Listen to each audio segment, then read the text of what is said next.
Hey, what's up, fellow YouTubers? So today I want to talk about binary search trees, and in particular, I want to take a look at deleting from a binary search tree. Now, searching a binary search tree is relatively easy, and adding to it is also relatively easy, and I think most students get that. But the difficult part is deleting because it gets a little tricky or it can get a little confusing. The code really gets confusing, but if you understand the basic premise of deleting, then the code won't seem as confusing at that point. And I've talked about this before, and I think it really just boils down to a few scenarios. But if you really pay attention, it's really simple to delete from a binary search tree. And I will show you how in this short video. So let's get started. When deleting nodes from a binary search tree, it can be quite daunting, but it doesn't have to be.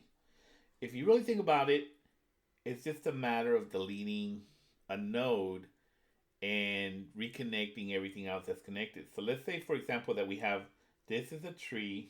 Let's take and draw a little node here. And if you had to delete this node, let's say this is the root, well, you simply delete it. You get rid of it. What if you have a root, a node at the root, and you want to delete that? Well, if you want to delete this node, you can simply delete it, but now you have two dangling nodes here and here. So in order for us to delete this node, we have to do something, and it doesn't matter what the values are. We just know that the values have to conform to the rules of a binary search tree. Let's say, for example, this value is 10, and let's say this value is 5, and this is 20 or something. So we have to decide which node to replace that. In this case, either node could replace it. We could actually replace the root node with the 5 or replace that with the 20. So we could do something like this where we have this would change to maybe this, where this is the 20 is up here now. The 20 is up here and the 5 is down here. This would still be a valid tree.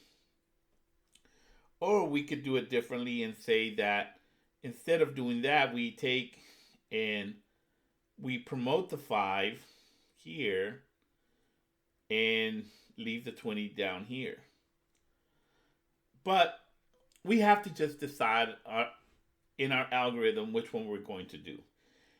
For this video, what I want to do is always use the left subtree to promote, unless there is no left subtree. Like I said, when there is nothing there, then you have to use, you just delete the node because it doesn't have a left and a right. So you can simply delete it. But when it has children, you have to promote one of the children up. So let's take a look and see all the different scenarios. So this is one scenario where you have a left and a right. But what happens if the one you want to promote has another child? So this is one scenario. This here is one scenario here. And this is another scenario here. But then we have another scenario. And let's erase some of this to make room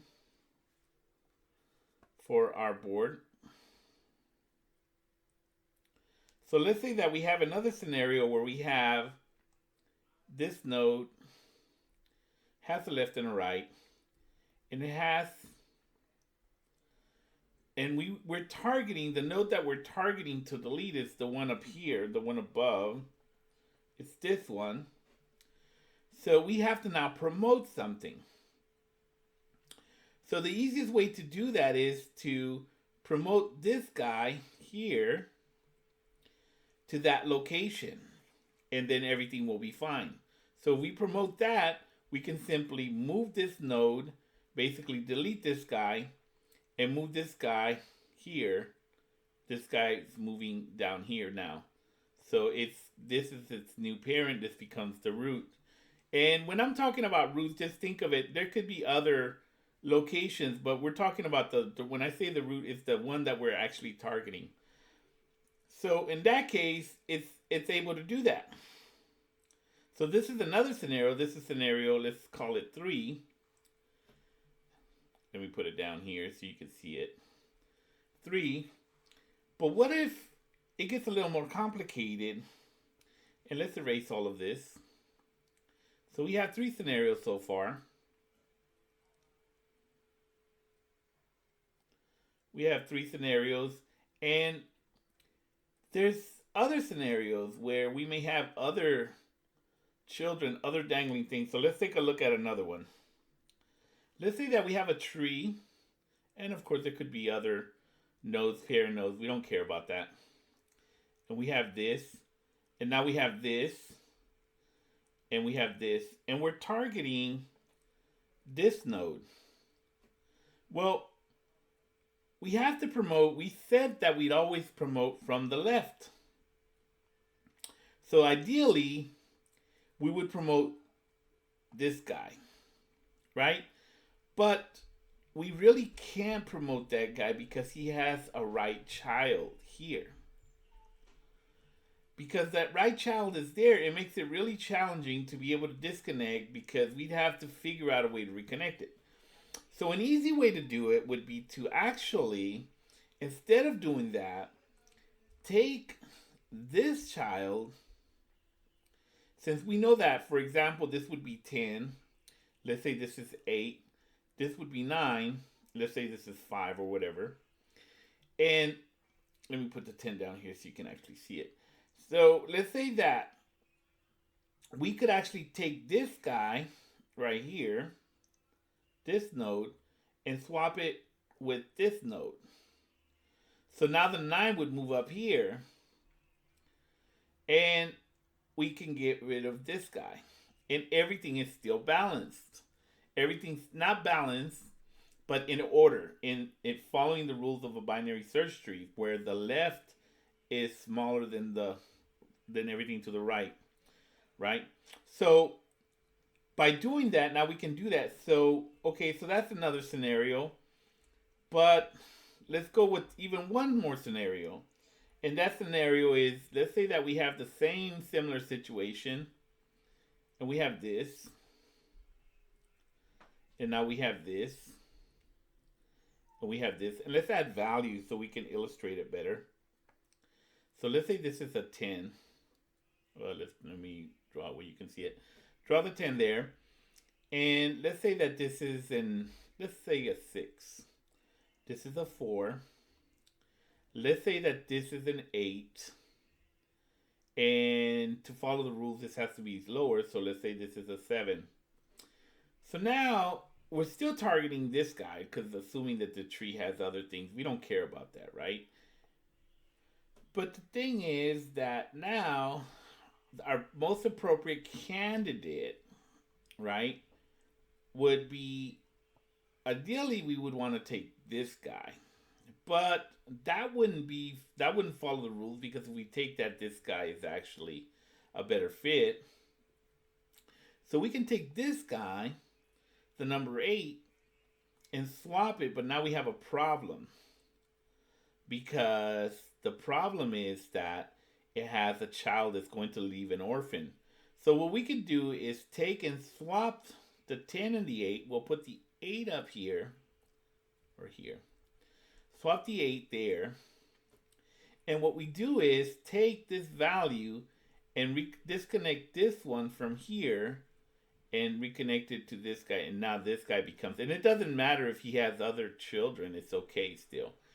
And this example, it may not be really clear initially, but here's the little secret, if you haven't noticed by now already, that no matter what you do, you're always taking the oldest child of the left subtree. What do we mean by that? Well, remember that a binary search tree has everything smaller to the left. So everything smaller to the left, everything equal or larger to the right, depending if you use if unique values or not. So if I take my tree, let's say that I have a tree, and this could have other trees. This is my subtree. everything to this side, if I were to divide this down the middle like this, everything to this side is smaller than this guy. Everything equal or larger is to this side. So if I have, for example, here, um, and let me erase some of this. If I erase some of this, if I have a tree where I'm targeting this guy, but this guy has children, and I don't care how many children it has, we're still going to follow the same path. And we know that the next person in line, the next node in line is this guy, because this guy is larger than all of these, all of these items. But there may be an older node going in this direction. And let's say that there's more to the right and there's more.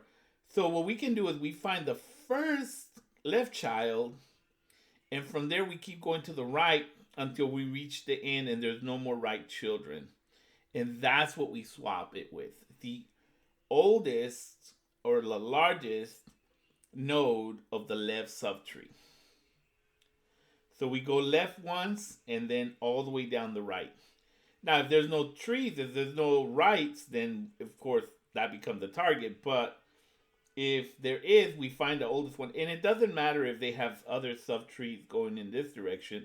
We're going to take this guy and this guy.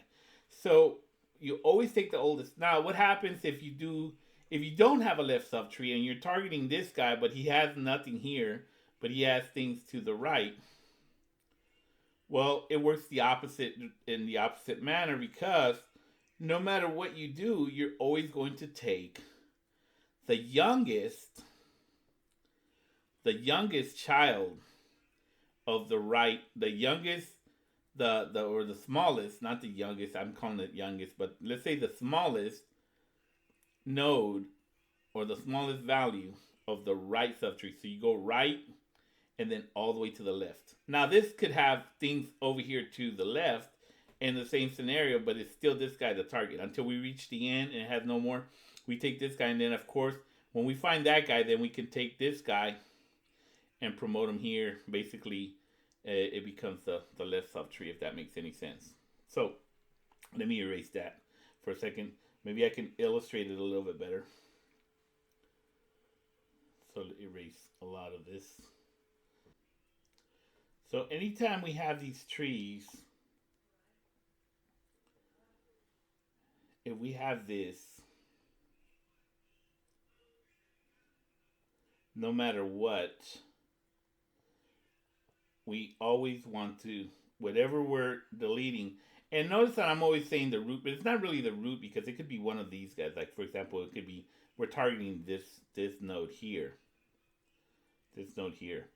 And so we go, whenever we're targeting that node, we have to go down to the left, right? And then we find the oldest of that left subtree. So we go find the oldest, so we're going to have to go all the way down to the right. Now this happens to in here, but it could actually keep going, it could keep going, and we would target that one. And one of the tricks to it is that you don't actually reconnect the nodes. The trick to it is just to swap the data.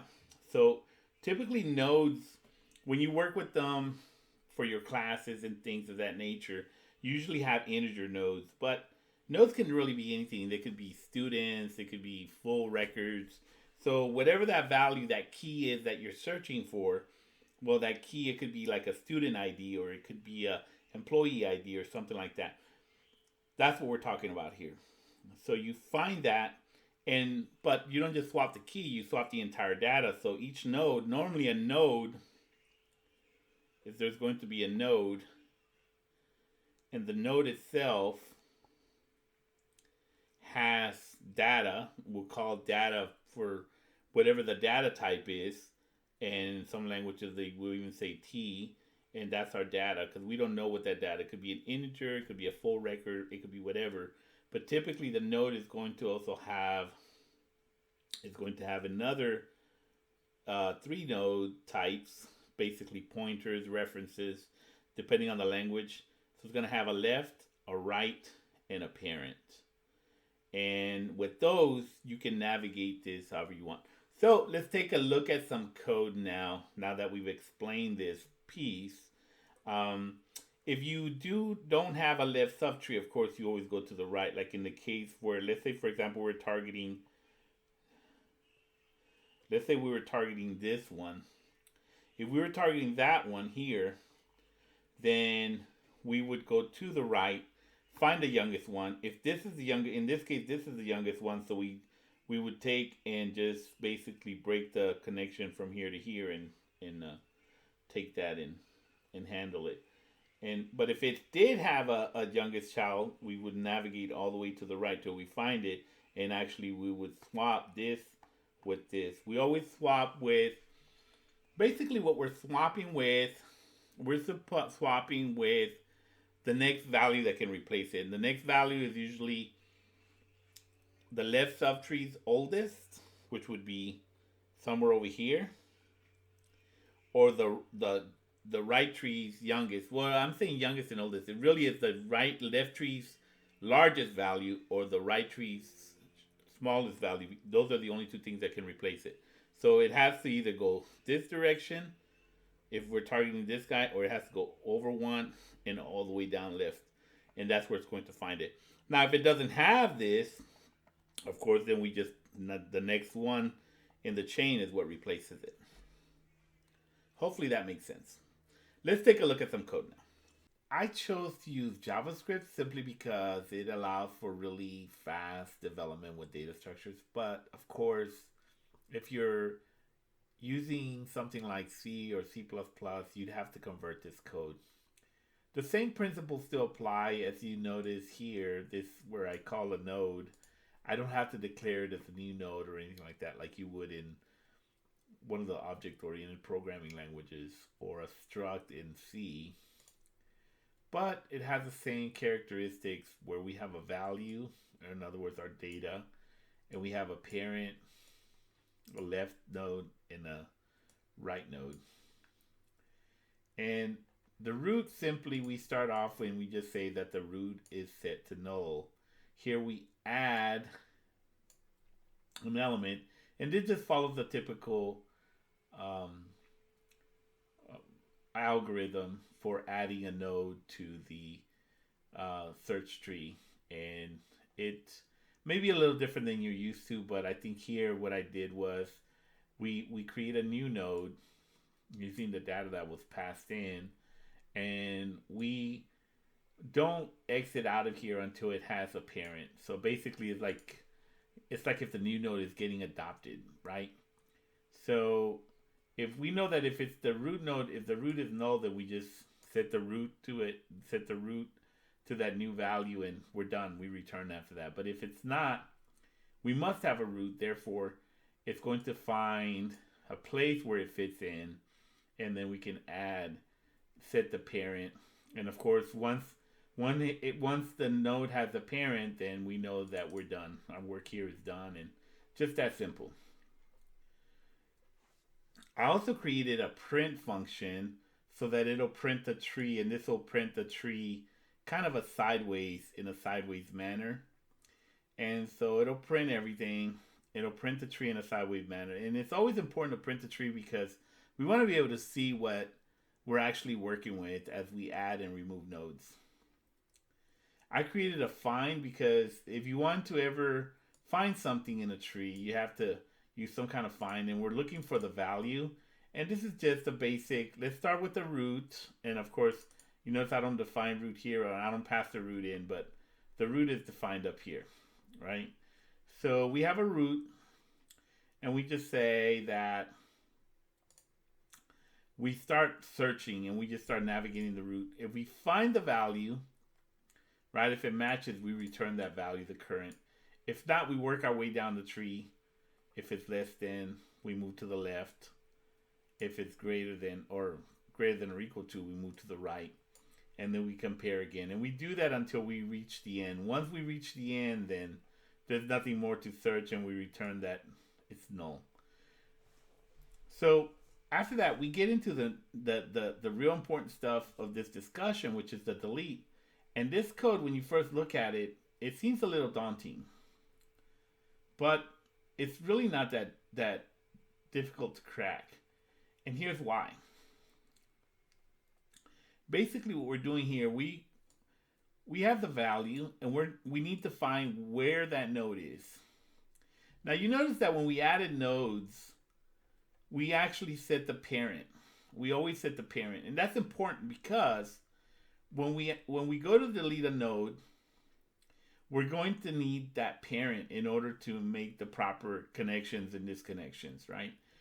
So, like I said, we always look to the left of the node, and then we go down to the right. So what this is doing is saying, if the node we want to delete has a left child, we're going to enter this logic and promote one of its left children, basically the oldest child in the left subtree is what we're going to promote.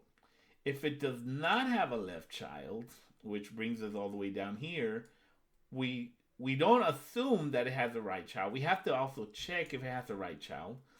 If it has a right child, then we enter the logic for promoting I'm calling it the youngest, which is really bad, and I apologize for that. It's really the smallest value. And I think I was thinking of youngest and oldest because I was thinking of actual children in the tree, but it should really be smallest value, not youngest and oldest. But like I said, I apologize if it confuses you. I apologize. It's just really the smallest is what you're thinking is the smallest value. So what we do here, we go to the right, and we check to see if it has a left. Let's examine first the first side when we actually have a left subtree. And what we mean by left subtree is, for example, that we have a value that looks like this. Let's say that we have 10, and here we have a left subtree, and we have a right subtree. And in this left subtree, let's say that we have, for example, 8 or 7. And then in this right subtree, let's say we have 14. So we're looking to the left, and we're looking to the left, and we only go down to the left once. Notice that when we find our target, we're saying, does the target have a left child? Does it have a left child? In other words, this one does. It has a 7. If it does have a left child, the next thing we do is say, does it have a right child? In other words, this one, for example, here, in order for it to have a left child, let's say that this is, I don't know, 3. But the right, if the left has a right child, this would be, let's say, 8 or something, or 9. So we now say that, in this case, for example, if it does have a right child, then we start looking for the oldest. So we keep going to the right. That is why we say we're actually the largest, but like I said, I'm calling it oldest. We start from the left. So now you notice that I didn't say target that left or right. I could have, since we know it has it, I could have started there. So we could have started here from just left that right, and that would have worked out fine. And in retrospect, I think I should. But this works fine as well. I just go to the left and I say, okay, while the oldest right, and notice that I don't step off. I don't wait till the oldest becomes null. I say, as long as I have a right, I keep going because I want to have a value for the oldest. So I don't step off all the way off to the right. So now what I do, notice that here I take the target value and pass it the oldest value. So basically, I've now managed to take the target value, which is, in this case, if I was deleting 10, I would take 9 and put the 9 here. And so after I do that, Next thing I do is check to see if the oldest has a left child. If the oldest does have a left child, that would be the other scenario where I would have something like this, and it would have, let's say, for example, a left child. Now we know that it does not have a right child because then that would be the oldest. It would be something else. So we know it doesn't have a right child. But if it does have a left child, which let's say in this case it would be 8 or something. If it has a left child, then what we do is we take the oldest, which is this guy, we take the left, and we take the parent, so oldest left, right? We take the oldest left, which is this guy, and we take the parent, and we set it to the oldest parent. In other words, we're going to copy the parent of 9 to be the parent of 8. So now this 8 points to 7. And we're going to take the oldest parent, right? So we take the oldest, which is this one, parent, which is 7, and the right, and point it to the oldest left. In other words, now we're taking the 7 and point its right to this one. Is basically adopting the 8. So now this one's not going to have any references anymore at that point, except what we have here as the oldest. And at that point, we can do whatever we want, delete it. If it was in another language like C or something, you delete it. But if the oldest does not have a left child, so let's say that it doesn't have a left child,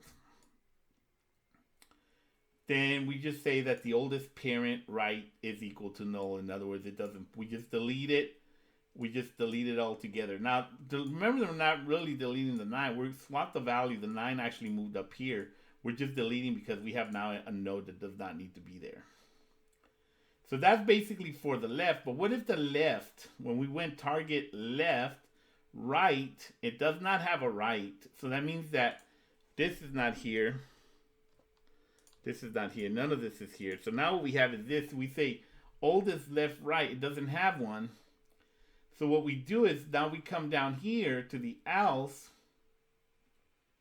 and we say that the target value is equal to the left. In other words, we promote the 7 here, but now there's something to do with the left. So if we have a left, in other words, if this one has a child, in this case it's 3, we say that the left parent, in other words, the parent of 3, is going to now point to 10. So left parent is now equal to the target left parent. So in other words, we're pointing 3 to 10.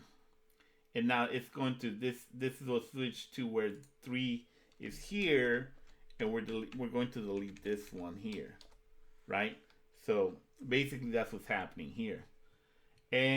But if it doesn't have a left, we don't care, and then we just say target left, right? In other words, target left child equals target left dot left. So we are taking here the left child. Basically, we're taking whatever was to the left of that left child. Now, it may be that it's null, or it may be that there's something there. We don't care. But the reason that we have to check here is because we actually are accessing left parent. In this case, we don't need to do that. We don't have to have that in there, because if this is null, it's okay, but it's not okay here because this would result in an actual runtime error. So, and now if you understood this, then it's really simple to understand the right, because the right does the exact same thing, but except it looks to the right. And this would be in the case that you don't have a left child. It would actually walk its way to the right. So in this case, it would look in this direction, and it would say, if you have something, let's say that you don't have a left child here, you don't have any left children, but you have a right child, was going to go for the smallest child of the right subtree. So if you do have something down here, for example, like 12, well, it would take 12. If you had something even smaller than 12, like let's say, for example, you had 11, let's say that you had 11 here, well, it would take the 11, swap it, and delete it. And it doesn't matter if 11 had other children, it would reconnect it. And that's what it does down here. Basically, it reconnects everything. And so that's really the code. I'm going to put the link at the bottom of the video and you can take a look at it. And this really works with the root and anything else you throw at it. There's one more thing though, because we assume, what if we have a left? If we have a left child, we can go to the left from the left subtree. If we have a right child, we can go to the right. But what if there was nothing there? What if there was no children? So in that case, if the child, if there's none, we look at the target value, right? In that case, and we point that parent left, we take the target parent, assuming there is a parent. And can we safely assume there is a parent? Well, let's take a look, see if we can. Remember that we said that if the target is null, we return. Okay, no problem there. What if we're dealing with the root though? What if this value that we're looking for is the root? So if the target is the root, I think everything will work fine when it has left and right children. What if we don't have, what if it's the root that we're dealing with and we say target.parent.left? And then we say target.val, right, is less than target.parent.val. This actually would return the parent. It does not have a parent. I think this would be an error here. We'd have to check to see that the target even has a parent. Because if the target doesn't have a parent, then there's nothing to disconnect. We wouldn't do this, right? So we wouldn't do anything else because the target doesn't have a parent. We're dealing with the root. And it doesn't have a left and right child because we already checked that up here. So I think this might be a bug, but I'll let you work it out and test it out. So here's some code that allows you to run this, and we can see the tree. We're adding things to it. We're running things to it. So when we actually run it, when we actually run the code, we can actually just run node, and you can see it run. And if I scroll to the top of this code, you can see how the tree displays, where it has 10, and then goes to the left, it has a 5, which has a 2 and a 1. The 2 has a 1 and a 3. The 5 has a 7. And then the 7 has a 6. And to the right, it has a 15, 12, and 17. Then I go ahead and remove 17. And so it just removes it out of there. But then so it's left with 10, 15, and 12. And down here, then I go ahead and remove 15 here, and the 12 gets promoted in its place. But I encourage you to play around with it. There's a lot of removals and deletes, and test it out and see how you like that. See if you understand it. It always helps to try to understand the logic first, the big picture, and that's earlier in the video. So I recommend you watch that, get an understanding of that, and then try to code it on your own. Don't just copy this code, but try to understand it. Or if you want to also maybe convert the code, because JavaScript is a lot easier to write in when it comes to algorithms. C becomes a little bit harder. It's still, if you know C, you can do it because you're dealing with pointers. Java's not that bad, but it's a lot more wordy. So you have to define your classes for node and so on, for your node and for maybe your tree and all that. So I encourage you. And if you need help, reach out. I have examples of other algorithms in code, so I can help with that too. So anyway, if you like this video, give it a thumbs up. If you have a comment or question, please leave it in the comments below. And if you want to see more videos like this, please subscribe. Thank you.